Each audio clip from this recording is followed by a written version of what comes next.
Good morning. So, thank you, first of all, to Tracy, the ABA organization, as she explained, has been around since the very beginning of the transformation of the city of Alpharetta. We're grateful for their help and assistance and everything we've been able to achieve. And one of the things I want to talk a little bit about today is that one of Alpharetta's really successful ideas and situations is the people that have come to this community came for a reason, and most of them didn't grow up here. So we had to build a team, and as I stand here and I look at all the people that are in this room right now, man, we've got one hell of a team, and all of you are part of it.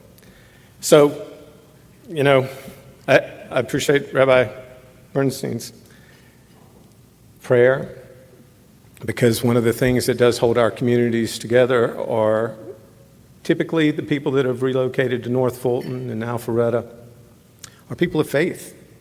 And that holds us together regardless of our different faiths or our different backgrounds. We have a lot of common values, and that makes us a community powerful. And so I'm glad to be able to sit here or stand here and talk to you today. It's not me, it's not just the City of Alpharetta employees that have gotten us to this point. It's all of us working together. Life is a team sport. You don't get through it and succeed alone. And when you've got a team like we've got in this room, man, the opportunities are amazing. So, for those of you that have seen some of my State of the City addresses in the past, typically we've got a lot going on in Alpharetta, and I typically spend a lot of time just talking about, hey, these are the great things that we were able to do in the past year, and these are the great things that we're hoping to accomplish in the next year ahead. And we had our city council retreat a few weeks ago, and as we left that retreat, I was really struck, as Tracy mentioned, I've been on city council since 2012. The first few years were transformational for this city, but we were kind of in react mode. There was always, we were trying to build downtown. We were trying to do all of these different things to transform the city of Alpharetta from where it was in 2012 to where you are today. And so we were so busy doing things that most of our retreats until recently were focused on, okay, what's going on with this? What's going on? They were operational. They were activity-based. And so as I walked away from our retreat this year, it really struck me that, man, the city of Alpharetta has gotten to the point now where we're talking about strategic planning, critical things that should be directing the activities of our organization and our community. That's a very different place than we were back then. And I wanted to share that with you. And so I'm not really going to do a checkoff of, and please forgive me. There's going to be a lot of great things that our employees, that our businesses, and a lot of achievements that have taken place in the city of Alpharetta over the last year. And there will be over the next 12 months. But as I walked away from there, I kind of wanted to give the people in this room a different perspective this time. And what I mean by that is, I thought, let me try to give my perspective and the assessment of the city of Alpharetta in a broader, strategic way. So I thought I would use the framework of a SWOT analysis. Most of you may know what that is, but if there's any liberal arts majors in this room that don't know what a SWOT analysis is, strengths, weaknesses, opportunities, and threats.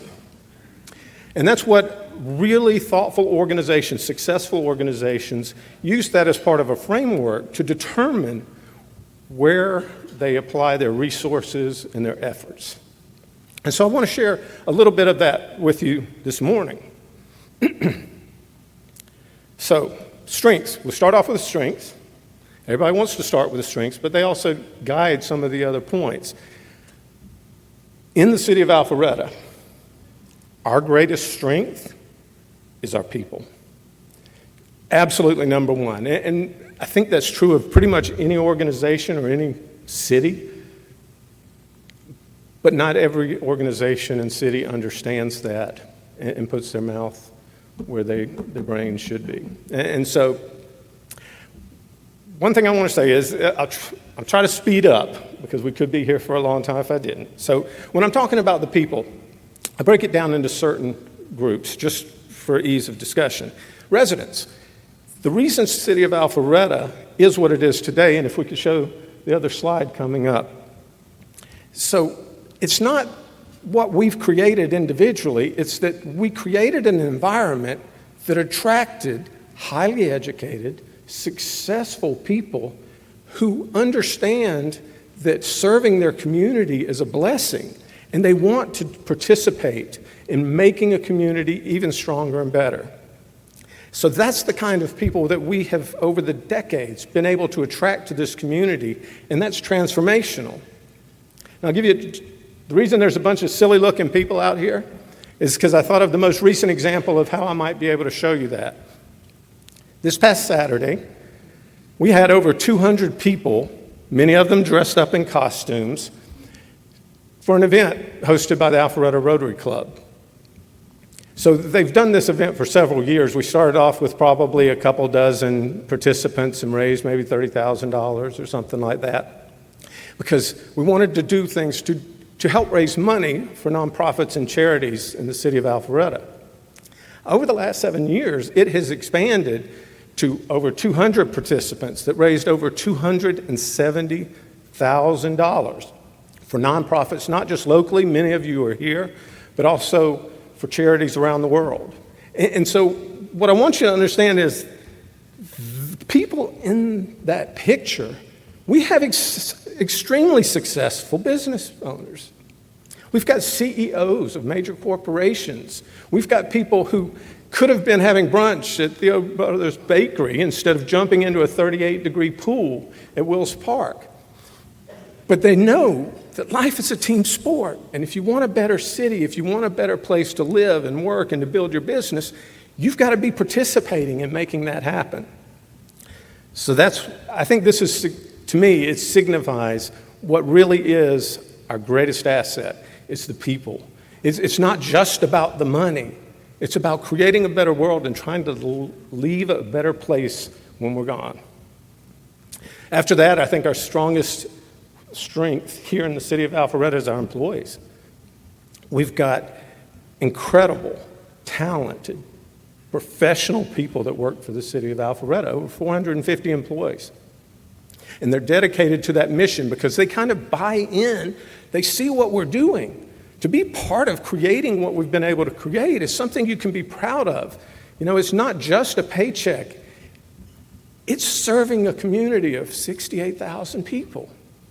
And they understand that. And look, no organization is perfect, and sometimes people don't fit in.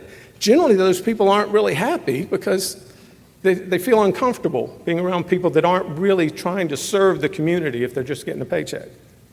And that's okay. So one of the important things is for us to understand that our people and our employees are our critical assets. They have to be our top priorities, and we try to mentor them, we try to develop them, and we try to communicate well with all of the other people outside of our organization. The other critical group of people is the business leaders in this community. The city of Alpharetta did not build Avalon. We helped pay a chunk of change for this convention center, but everything that has been successfully growing our economy over the last 30 or 40 years was typically done by the private sector. And we've got tremendous people, some of them I see in this room, who help create the city that we have right now.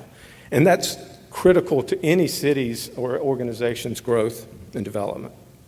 And I want to mention that we've also got a very professional elected official pool around here. And I'm not just saying our city council, our state legislators, our county representatives. One of the things I talked about earlier was how we've attracted successful, educated people to this community. Well, let me tell you, you don't throw a lot of BS in a campaign when you've got people who have been dealing with BS in the private sector for 30 years. They're savvy. Not only are they smart, they're intelligent, they understand economics. They understand how things work. They're not reactionary. And so typically, if you've got a self-centered politician running in Alpharetta or this general vicinity, because it's not just Alpharetta, but if they do run and somehow get elected, they typically don't last very long because the people around here don't buy into that stuff. They don't want to hear about your politics. They want to hear what you're doing for the community. Politics should follow what you're doing for the community. So I'll move on from people. There's a lot more I could say, but it's time to move on. I think our second greatest strength out behind our people or after our people is our clear vision. To get to a certain place, you've got to know where you're going. And you've got to have an organization and a community that share that vision. And we do. The city of Alpharetta has been blessed to have a common goal. I've been saying this for years. Our goal as the city of Alpharetta is to be the best city in the state of Georgia to build a business and to raise a family. Not one or the other, because there's a lot of great communities around Metro Atlanta and North Fulton that can do one or the other extremely well, and we're blessed to have them as our neighbors. But very few can do both well.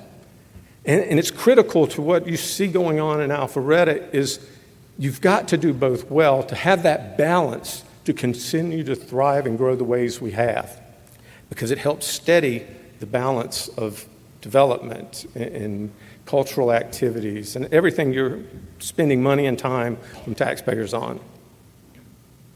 And so how do we try to make Alpharetta the best city to build a business and raise a family? Pretty simple. We want to make sure that Alpharetta is the place where people and businesses want to be. Ta-da! That's a secret sauce. It's just fundamental stuff. It's not rocket science. I mean, we know that the better we can serve our business community and make this a place where they want to be, and their employees want to be, and their families want to be, the more successful we'll be as a community. And we're blessed to have a lot of communities like that around our neighbors. One of our other strengths, thanks to Tom Harris, as much as it pains me to give him credit for anything, our finance director, City of Alpharetta is in exceptional financial position. We're really fundamentally sound. We've got good, smart, economic people. We've got businessmen and business leaders that help this community guide to make sure that we're not spending a lot of money on things that aren't priorities. So we have a triple bond rating. We've got low property taxes, especially for residents, because we have the 3% floating homestead that prevents their property taxes from going up more than 3% here. We also have homestead exemptions, and we have the third largest tax digest, property tax digest in Fulton County.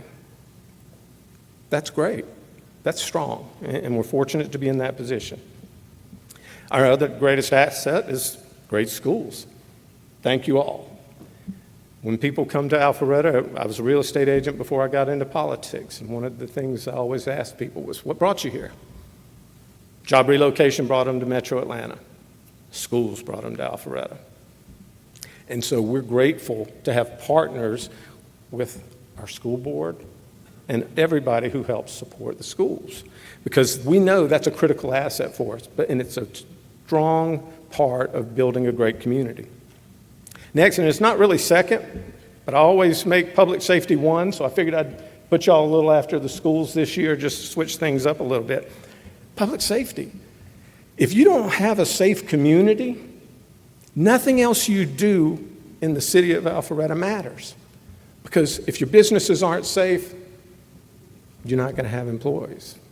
If your schools aren't safe, you're not going to have great schools. And if your city isn't safe, you're not going to have a great city. And so God bless all the men and women that help keep this community safe and all our partners that help support them, because we're blessed to have people who appreciate those solid foundations that make a great city. Some of the other things that have helped us over the years and some of our strengths. Avalon. We didn't build it, but we helped make it happen. We helped make it easy for the people who needed to make a profitable project to build this facility and this thing, this whole Avalon experience. And the city, downtown Alpharetta, we want you to make money because that's what makes Alpharetta the special place it is today.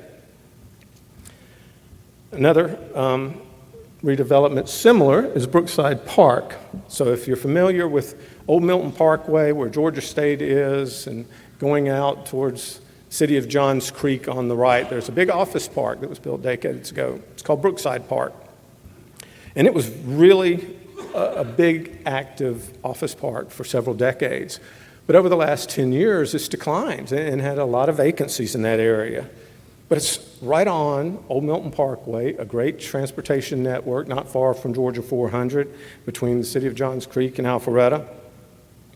And so we had different developers come in and ask, well, what if we took down this empty office park and built residential, townhomes and things like that? Well, that's consistent because we do have a lack of owner-occupied housing in the city of Alpharetta. So we were able to get someone to apply to build some townhomes in a neighborhood there. Recently, we've gotten interest from Portman Holdings, if you're familiar with them. They renowned developer down in the city of Atlanta for decades, and they are really considering doing something significant here in the city of Alpharetta to go OTP for a change because they see what's going on here.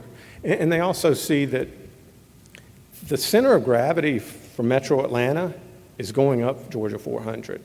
If you see the demographics, where things are building, where people are moving to, it's moving up. It used to be the center of gravity was Atlanta. Then it moved up to Buckhead and Sandy Springs, and it's going to continue for the foreseeable future. And so we need to provide housing and better opportunities on these underutilized parcels. We've got to find the right partners. Portman Holdings seems to be one of those partners that might be able to do something to help us. And so that's a great opportunity for us. And we'll continue to explore the ways to do that. In addition to just major redevelopments like the ones I've talked about, though, we also have smaller opportunities. Different buildings are being repurposed. Some of the retail spots are turning into different child playgrounds and party venues and things like that. We've got a comedy club in what was an old restaurant. If you haven't been to Helium, you should check it out. It's pretty cool. So those are some of the opportunities we see. And anytime you're doing a SWOT analysis, you understand that your opportunities are largely determined by your strengths and your weaknesses, because you want to really play hard on your strengths and keep feeding and thriving on that, but you also have to mitigate your weaknesses. You can't ignore the weaknesses you have to. You have to make them less weak, if you could. So that's what we've been doing for the last few years as well. One of the other opportunities we have, and I'll nod to North Fulton Chamber of Commerce. If we could add, you're even ahead of me. Thank you, Deanna. There's the North Fulton Economic Alliance Strategic Initiative. Sorry, I wanted to make sure I got that all right. I hadn't gotten used to that one yet. So a few years ago, we went to North Carolina. Many of us in this room went with the North Fulton Chamber of Commerce to see how they were able to do regional branding and economic development at the Research Triangle in North Carolina. Some impressive stuff they've done over the years, and we took away a lot of good information that could help us try to do a better job in North Fulton. One of the things that came out of that were conversations about what if all the cities in North Fulton actually worked together to make all of us better? Because we, like I said, success in life is a team sport. Man, when Mayor, as much as it hurts to lose any opportunities, when Mayor Wilson and Roswell make a huge economic development announcement, that's awesome. I texted him. That's fantastic, man, because we know what's good for Roswell is good for Alpharetta and vice versa. All of us are in the same ecosystem. You know, yeah, we'll fight over things every once in a while, but we cheer the winner and we move forward because it's all good for all of us. And that's important, that attitude. Those partnerships, it's critical. So what Callie and her team have been working on for a year or so now is trying, what would that look like? How could we do something significant to make the region stronger and better?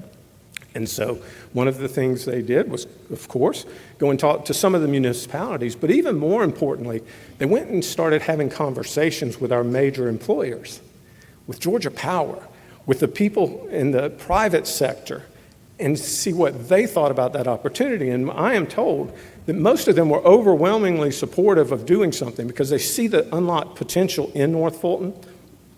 And one thing, not just economic development, is workforce development. That's a critical need for them. And that's something we hope to address if we can all pull something together that makes sense for both the municipalities and the private sector.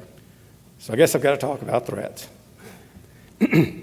So there are always threats. You know, one of the challenges as I went through this and was thinking through what were our largest threats and exposures. The greatest threats, quite frankly, that I see for the city of Alpharetta are the things we don't control, are the partnerships that aren't working, the reliance on political entities. You know, I mean, but you can't control them, but you have to be cognizant of them. You have to be aware of them, and you have to have ways that you can help weather the storm if they become an issue.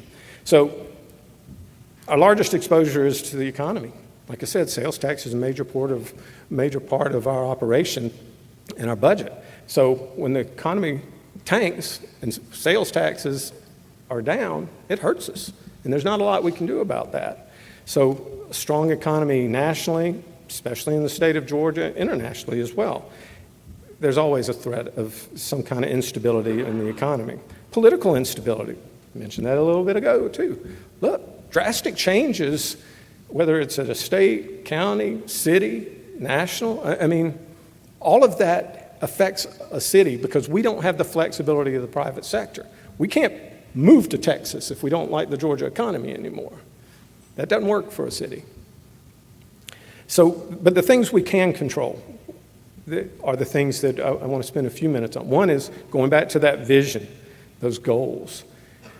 You know, if the community doesn't buy into those, if the leadership, whether it's in the private sector or the public sector, doesn't stay focused on those goals and how to attain, all of a sudden the goals change and you divide the community where some want to do this and some want to do that, it becomes problematic and you lose that momentum moving forward.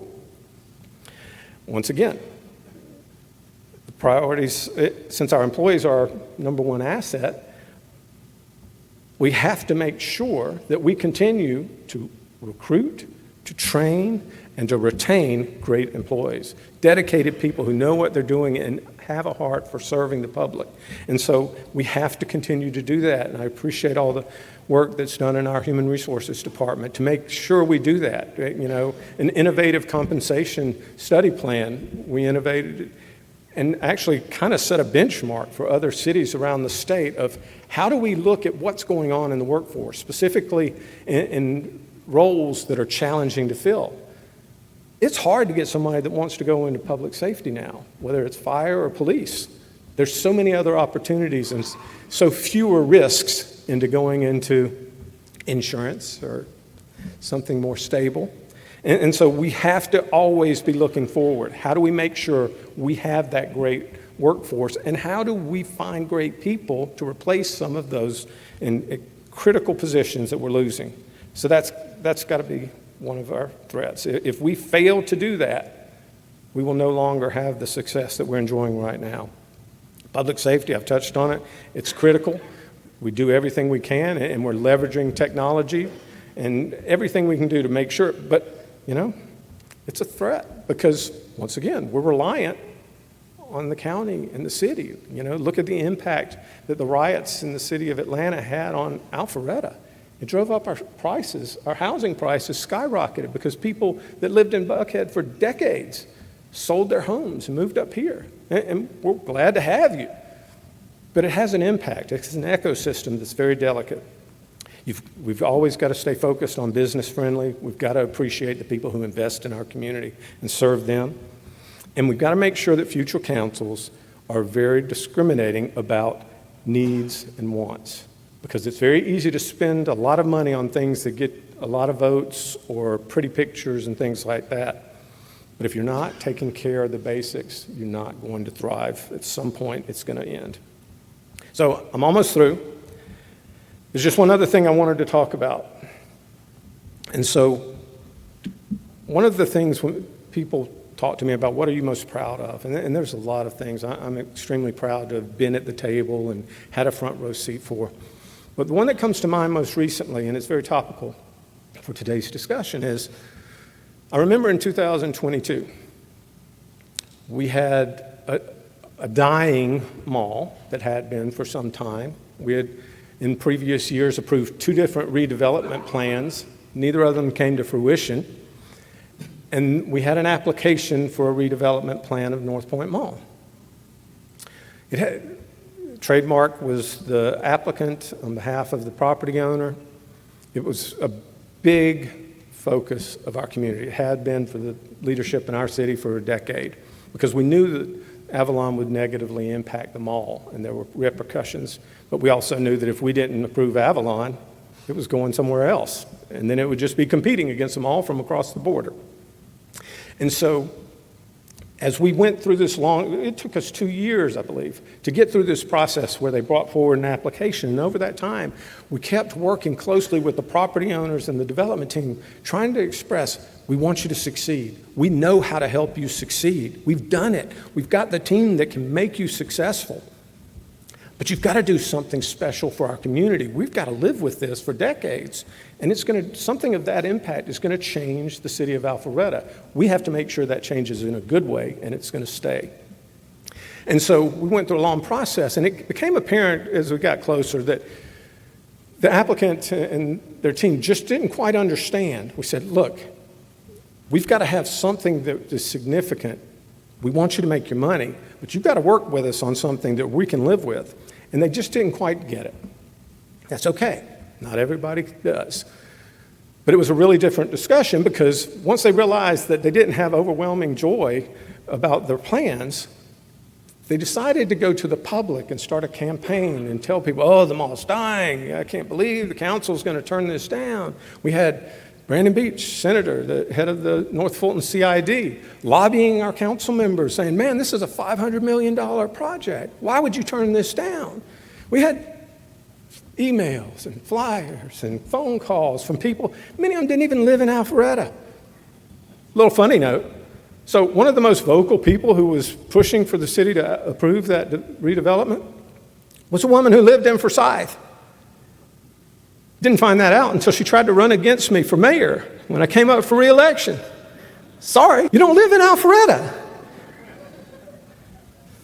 Just thought I'd share that with you. People never cease to amaze me. But we went through this whole process, and the night came down to make the decision. And we had 2 council members that absolutely thought we were crazy if we didn't accept this $500 million project. And we had other council members that had really wanted to approve something for the redevelopment of North Point Mall. But we looked in the details, and beyond the pretty pictures and all the sales pitches and stuff like that, when it came right down to it, all we were really guaranteed was taking down the Sears building, building a space Halcyon-like as a great public space, and building a bunch of apartments in the parking lot. And then the rest was going to take all these other pretty pictures where, like, we'll build those in 5 stages over 8 years. And our council was like, we're not interested in a project that takes 8 years to redevelop half of a mall. And so we turned it down. And I'm proud. Look, we had a healthy discussion. It was a split vote. You'd love to have unanimous, but that's okay. There were good cases on both sides. But I share that with you now because if we had done the easy thing, $500 million is a big project. That would have been good for our tax digest. It would have been good for the CID. They would have gotten $15 million a year. $15 million a year that they could have invested in our infrastructure in our community. That's good. But we were looking long term. Where do we want to be as a community in 20 or 30 years? Is that going to get us there? And the majority of our council said no. Said, we know what we have here. We know the opportunity that exists at North Point Mall. And we're not going to settle. We're going to wait for the person that appreciates what we're trying to do here. And so, a few months later, I had a gentleman named Anson Carter. Don't know if you've heard of him. He's sitting here at our table today. A few months after we declined that opportunity, Mr. Carter, who, if you haven't met him yet or known of him, he was a professional hockey player in the NHL. He's a broadcaster on TNT. He's a part owner of the Gladiators hockey team here in Atlanta. And he reached out to the city of Alpharetta and started inquiring about North Point Mall. He saw that it had not passed as the previous application. And he's been working with our staff on how he might be able to do something amazing on that ground. And we'll see. And, Mr. Carter's put together an amazing team of investors, the Alpharetta Sports and Entertainment Group. They have tremendous resources and they've got tremendous experience in doing things like this. So we're excited about that. There's no guarantees. I'm not making you any promises, but what I'm telling you is the reason the city of Alpharetta is what the city of Alpharetta is today is because when hundreds of people were out with pitchforks and torches trying to get us to do something we didn't think was best for our community, the city council of Alpharetta said, no, we deserve better. So, God bless you. Thank you for being here, and thank you for being part of our team.